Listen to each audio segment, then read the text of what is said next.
The makeup and costumes plus the different personas each member portray are a spectacle in character.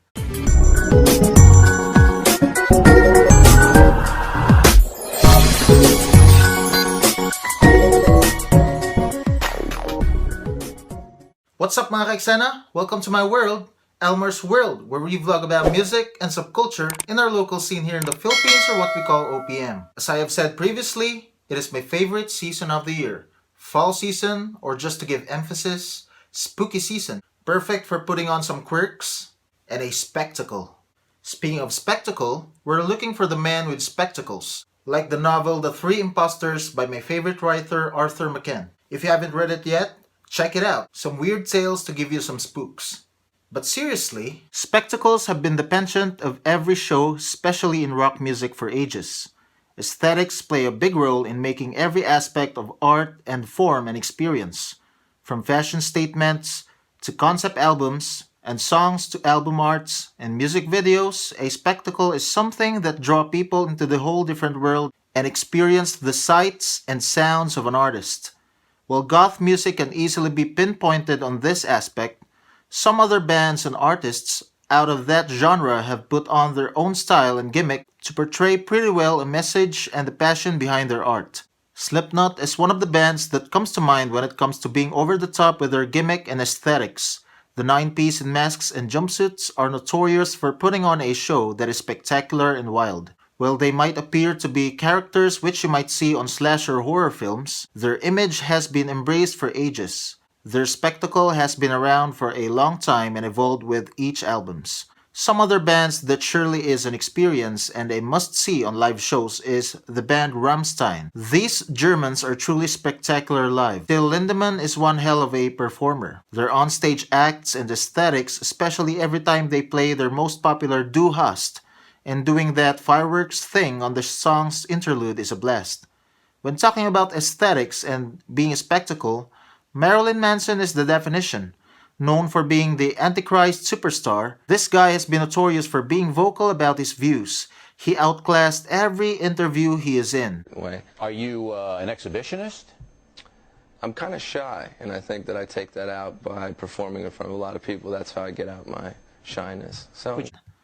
Not being afraid to be himself, the shock factor he always portrays has always been a spectacle. There are a multitude of bands and artists which caught so much attention for being over-the-top weird and a spectacle. Nowadays, there is a band called GOTH, but during the 70s and 80s, artists like Alice Cooper and Ozzy Osbourne are the foreplayers of weirdness, and especially a band called KISS, which until now are the only surviving founding fathers of wearing makeup and which I think are the pioneers and the inspiration for a number of black metal bands wearing corpse paint and medieval type costume. Black metal bands in the Philippines can also be on this discussion, but it's another topic on its own. Now before we begin, we'd just like to tell you that the bands that we are going to talk about in this video are the top 5 bands which I think are a spectacle.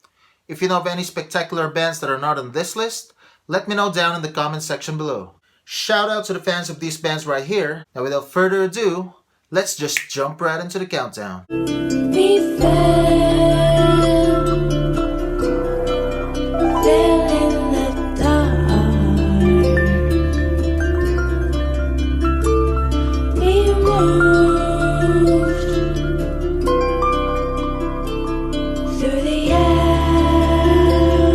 Every day can be Earth Day for this earth-friendly Filipino musician, Angelica Lopez aka Low Leaf. First time I've heard her performance on Radio Republic, I was fascinated by how spectacular she is, playing her harp and her nature-based aesthetic. Here is a little bit of info from Coconuts Manila. Angelica Lopez aka Low Leaf, she's a full-blooded Filipina, born in Hollywood and raised in the Valley, who first made ripples in the local music scene by way of 2012's Spoken Herb Festival. 2 years later, at the recently concluded Malasimbo Arts and Music Festival, the ripples turned to waves. Low Leaf with her harp and a band of sessionists in Tao offers a different kind of musical experience, one that is hardly offered in the various circles of OPM. Genres escape as at the moment, but perhaps international music rag spin can help. It recently premiered Low Leaf's newest single, Set Me Free, calling her sound folktronica, as in folk plus electronica. We call her the earth-friendliest because she loves trees. She christened herself Low Leaf, in fact, because of trees. We spoke with the 26-year-old before she left for her Australia and New Zealand tour. The name Low Leaf suggests her overall vibe and aesthetic. According to an interview from Coconuts, why the name Low Leaf? At that time, when I made it up, it was very simple. I was 18 and it was just the visual, a leaf on the lowest branch of the tree.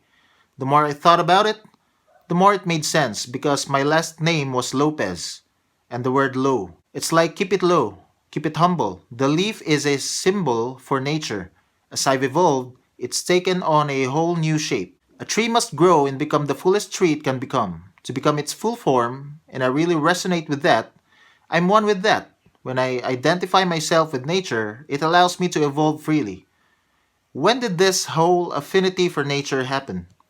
I've always kind of been in my own world and always felt detached from what my friends were doing.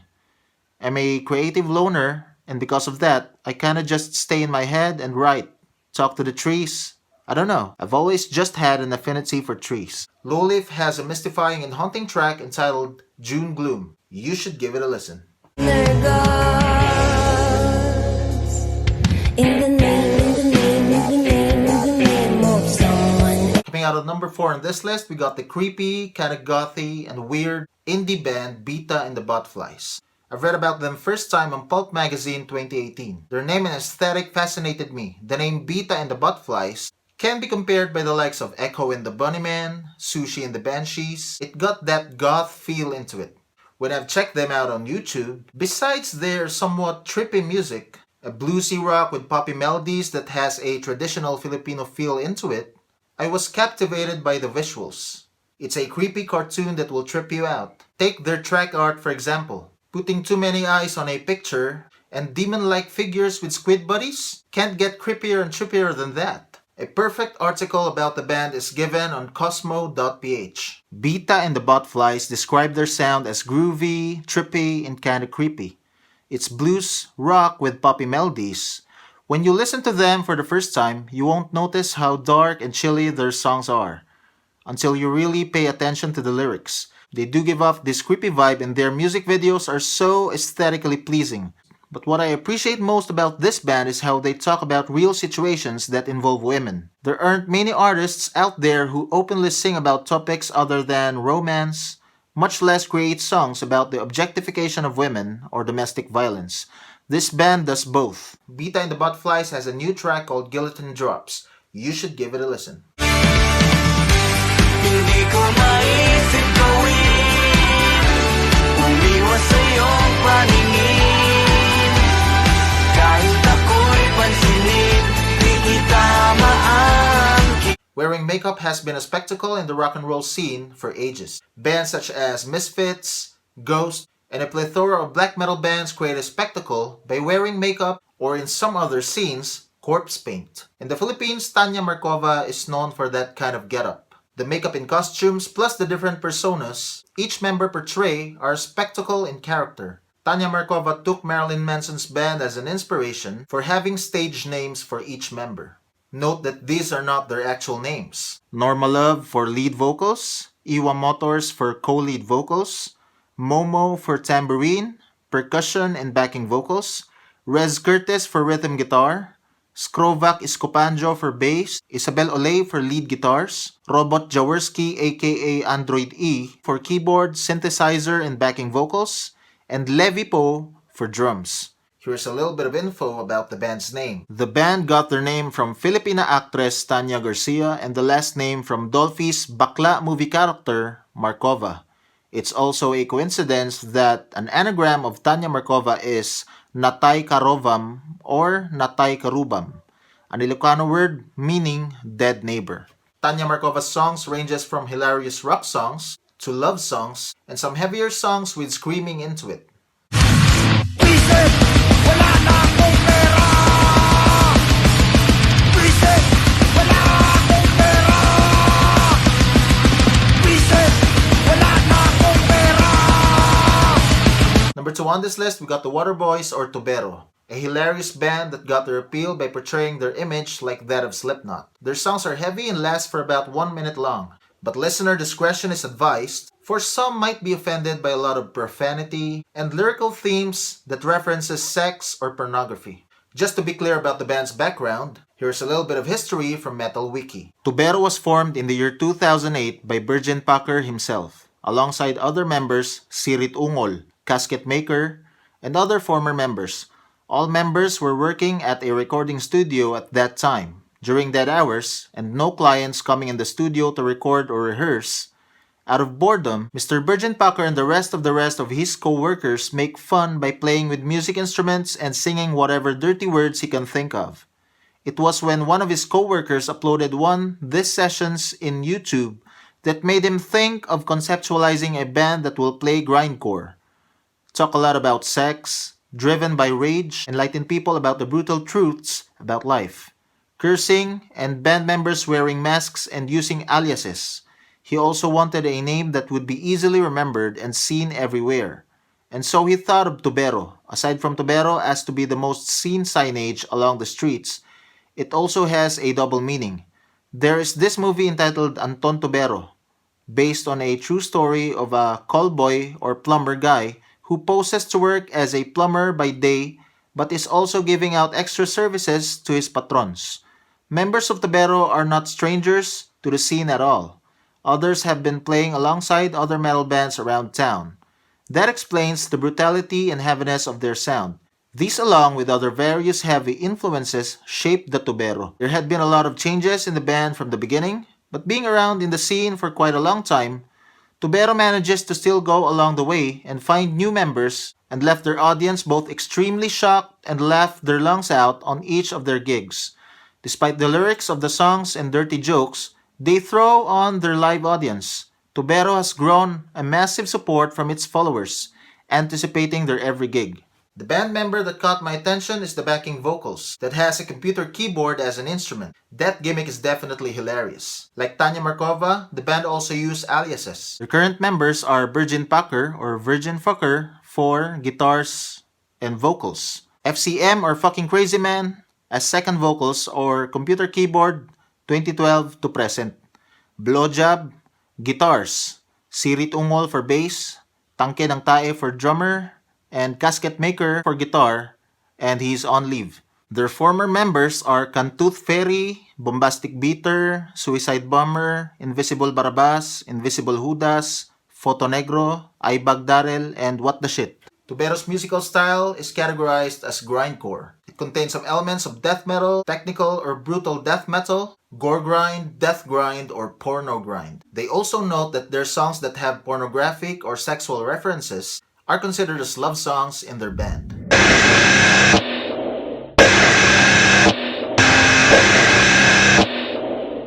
On the beat.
Meanwhile, Coming up at number 1, we got the death/thrash metal a few inches later. Guys, stay true to what metal is all about, exposing the dark sides of society and human nature. A few minutes later. Blatant imagery of pentagram and the number of the beast on the song title, making it 9 rather than 3. A few moments later. Impressive costume of the frontman. 2,000 years later. Spikes. Can't get more death metal than that. The synchronized spin headbanging is scary and at the same time perfect. Makes you want to call for an exorcism. In my opinion, I can categorize this band as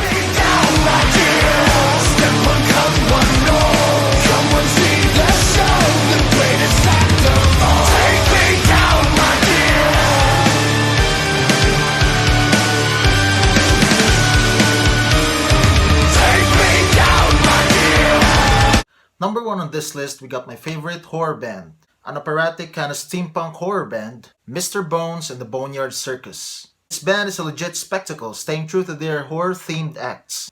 In each and every album, their songs are packed with dark horror themes. Ghost Train, Go Go Dance, Take Me Down, but not horror movie based like that of Ice Nine Kills. But this band can be comparable by the likes of those. They did a soundtrack for a Netflix violent action horror, Maria.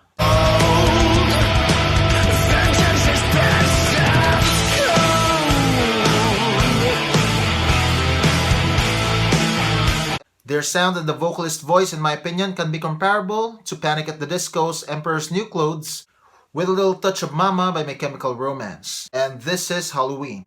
According to Bandwagon, it's hard to pinpoint a genre for Mr. Bones and the Boneyard Circus. Some have called their music pop, rock, heavy metal, and even steampunk. Not two or all four are enough to describe the kind of sound these guys produce. Remember all your R.L. Stine and Tim Burton inspired adventures as a kid? Think of those, and think of what could have been the perfect soundtrack for them. That's Mr. Bones and the Boneyard Circus. Mr. Bones deserved this spot for their impressive achievements. This info is from Bandwagon Asia. They've earned quite a few accolades in their 6 years in the scene. Their well-received debut album Horror Scene earned them the title Favorite Indie Band at the 2010 Mixed Music Awards. Go Go Dance on My Grave, the first single off the album, became a hit song and stayed in number 1 on local charts for 4 weeks. Grease, Gas and Glory, and Haunted Wonderland shortly followed to the top of the charts. In 2013, the Boneyard Circus became Jack Daniel's Philippines' Chosen One, where they performed at Cambodia's Jack on the Rocks Music Fest. Since then, the circus has been playing for the brand's premier events. In 2014, they released their sophomore album, The Great Fall Onto Madness. The much-awaited follow-up, distributed by MCA, showcased the evolution of the band's unique sound. The first single off the album, Ghost Train, became the longest-running number 1 song on Rockista Radio. In 2015, the Boneyard Circus received the Philippine Indie Rock Awards Independent Band of the Year award. And now we've found the 5 ultimate bands with spectacles. Let me know what's your spectacular band in the comments section below. Happy spooky season, mga ka-eksena. Okay guys, thanks for watching. Now if you enjoyed this video, drop a like, comment down for a shoutout, share, follow me on my socials, the link will be down below in the descriptions. Subscribe to my channel and click the bell button for more updates on my upcoming videos. If you want to know more about the music scene here in the Philippines, you can watch my other videos here and here. That's it for this video. I'll see you next time.